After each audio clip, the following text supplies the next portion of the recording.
오늘 함께 볼 하나님 말씀은 시편 37편의 말씀입니다.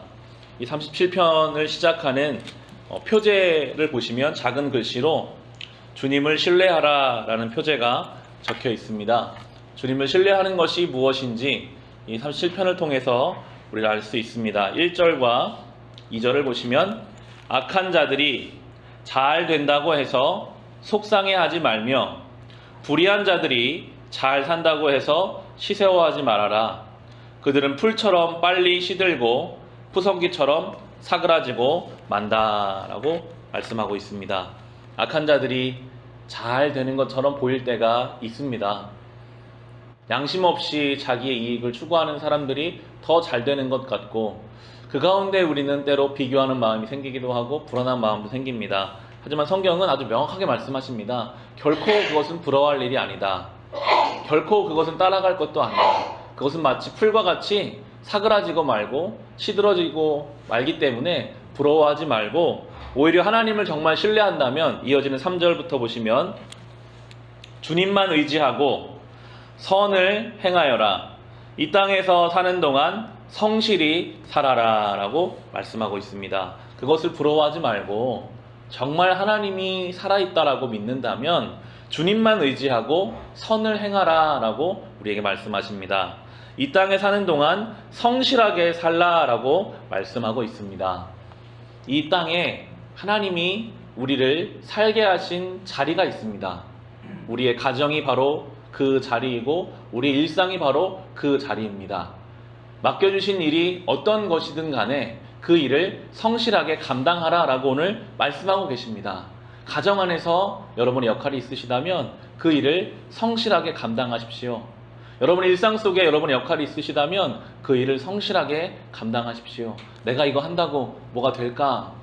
저 사람들이 저 세상에 더 부유하게 잘 사는 사람이 많은데 나의 삶이 무엇이 달라질까? 하나님께서는 그 땅에서 맡겨주신 그 일을 성실하게 할 때 이어지는 4절 보시면 기쁨은 오직 주님에게서 찾아라. 주님께서 내 마음의 소원을 들어주신다. 5절에는 내 갈 길을 주님께 맡기고 주님만 의지하여라. 주님께서 이루어 주실 것이다 라고 하면서 그렇게 살아갈 때 주님이 기쁨을 주시겠다라고 말씀하고 계십니다. 주님께서 우리의 삶을 인도해 주실 것이라고 마음의 소원을 들어주시고 우리의 갈 길을 인도하시고 우리를 주님께서 하신 일들을 이루어 주실 것이라고 말씀하고 계십니다. 삶의 자리에서 성실하게 그 자리를 지킬 때에 하나님이 주시는 기쁨을 누리며 살아가시기를 바랍니다. 이어진 7절 보시면 잠잠히 주님을 바라고 주님만을 애타게 찾아라.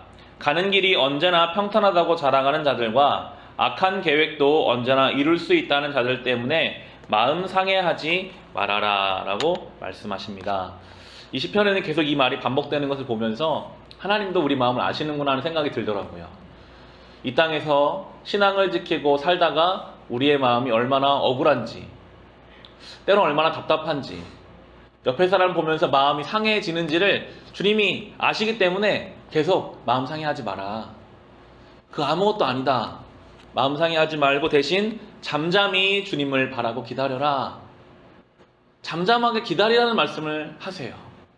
지금 당장은 아무 일이 일어나는 것 같지 않게 느껴질 때라도 잠잠하게 기다리면 반드시 하나님의 때가 있음을 말씀하고 계시고요.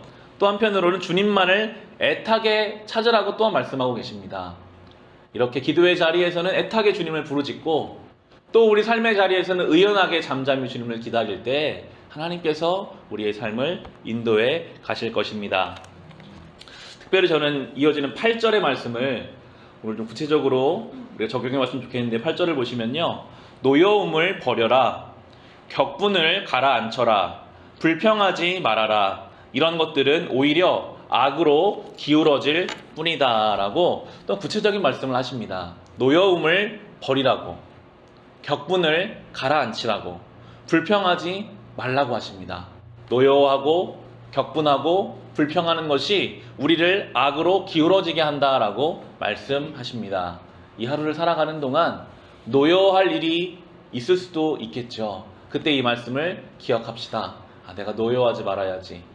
격분하지 말아야지. 그것은 나를 악으로 기울어지게 한다. 불평하지 말라고 하십니다. 늘 우리의 입술에는 불평할 거리들이 있죠. 하지만 그때마다 내가 불평하지 말아야지. 이것이 나를 악으로 기울어지게 한다라는 이 말씀을 우리가 붙잡고 살아갈 때 우리는 악으로 기울어지는 존재가 아니라 주님 원하시는 선을 향해 나아가게 될 것입니다. 이어지는 23절과 24절을 보시면 우리가 걷는 길이 주님께서 기뻐하시는 길이면 우리의 발걸음을 주님께서 지켜주시고 어쩌다 비틀거려도 주님께서 우리의 손을 잡아주시니 넘어지지 않는다라고 말씀하십니다. 우리가 가는 길이 주님이 기뻐하시는 길이라면 주님께서는 우리의 발걸음을 지켜주십니다.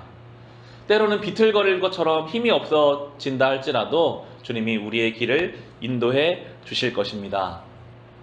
주님 원하시는 길을 걸어갑시다. 오늘 나오는 말씀처럼 세상을 향해 눈을 돌리지 말고 주님 원하시는 선한 양심을 지키고 불평하거나 노여워하기보다 우리의 마음을 하나님 앞에 잠잠하게 주님을 기다리며 애타게 주님을 찾는 이 길을 걸어갈 때 그래도 우리의 삶은 비틀거리는 문제가 생길 수도 있어요.